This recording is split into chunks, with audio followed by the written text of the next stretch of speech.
दोस्तों नमस्कार। हमारे चैनल पर आपका बहुत बहुत स्वागत है और मेरा नाम है आनंदमयी। आज हम आपके साथ बात करने वाले हैं बिहार विधानसभा चुनाव के रिजल्ट को लेकर। देखिए, बिहार विधानसभा चुनाव के रिजल्ट आने में अभी वक्त है, क्योंकि दूसरे चरण की वोटिंग होनी अभी बाकी है, लेकिन इसके पहले ही नेताओं के द्वारा भविष्यवाणी की जाने लगी है। AIMIM के प्रमुख असदुद्दीन ओवैसी, जो हैदराबाद से सांसद है, उन्होंने बिहार में किसकी सरकार बनेगी इस पर बात की और उन्होंने कहा कि NDA की सरकार बनेगी। वे स्वतंत्र तौर पर बिहार विधानसभा चुनाव में अपने उम्मीदवार उतारे हैं। उम्मीदवार उतारे जाने के पहले वे तेजस्वी यादव के साथ गठबंधन करने की बात कही थी और कई बार कही थी, कई बार उन्होंने पेशकश दी थी, लेकिन राष्ट्रीय जनता दल के प्रमुख तेजस्वी यादव ने स्वीकार नहीं किया।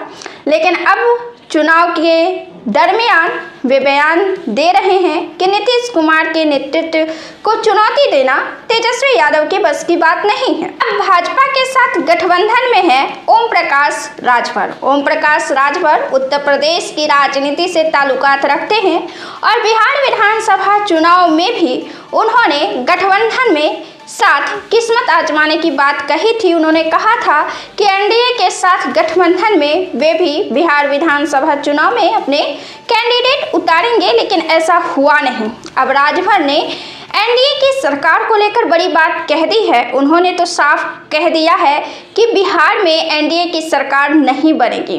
पार्टी के विरुद्ध उनका बयान जाता है, अपने ही गठबंधन सरकार के विरुद्ध उनका बयान जाता है। उन्होंने कहा है कि बिहार में तेजस्वी यादव की सरकार बनेगी, राजद की सरकार बनेगी।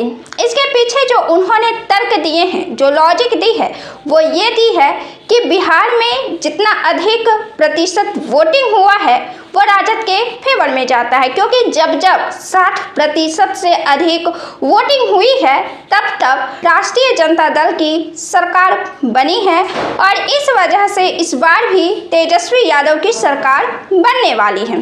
दोस्तों, आपको बता दें कि इस बार 64% वोटिंग हुई है और पहले चरण में हुई है। राष्ट्रीय जनता दल के अध्यक्ष लालू प्रसाद यादव के बेटे तेजस्वी यादव बिहार में सरकार बनाने जा रहे हैं, इसका दावा राजभर ने कह दिया है। इसके पीछे उन्होंने यह भी कहा है कि पिछले कई आंकड़ों को आप उठाकर देख लीजिए, जब 60% से अधिक वोटिंग हुई है तब लालू प्रसाद यादव की सरकार बनी है। उन्होंने कहा है कि 1990 में पहली बार जब लालू यादव सत्ता में आए थे तो मतदान प्रतिशत 62% रहा था, जो कि 60% से अधिक है। उसके बाद साल 1995 में भी 61% वोटिंग हुई थी और लालू प्रसाद यादव की सत्ता बरकरार रही थी। 2000 में यह प्रतिशत और भी बढ़ा और 62% तक पहुंच गया। इस बार भी लालू यादव की सत्ता में वापसी होगी। हालांकि आपको बता दें कि इस चरण की पहली वोटिंग हुई है और पहली चरण की वोटिंग में जो प्रतिशत वोट के सामने आए हैं वो 64% है और इसी 64% को देखते हुए ओम प्रकाश राजभर ने ये दावा किया है कि बिहार में तेजस्वी यादव की सरकार बनेगी।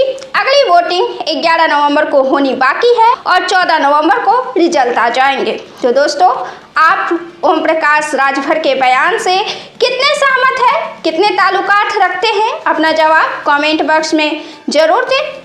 बहुत बहुत धन्यवाद।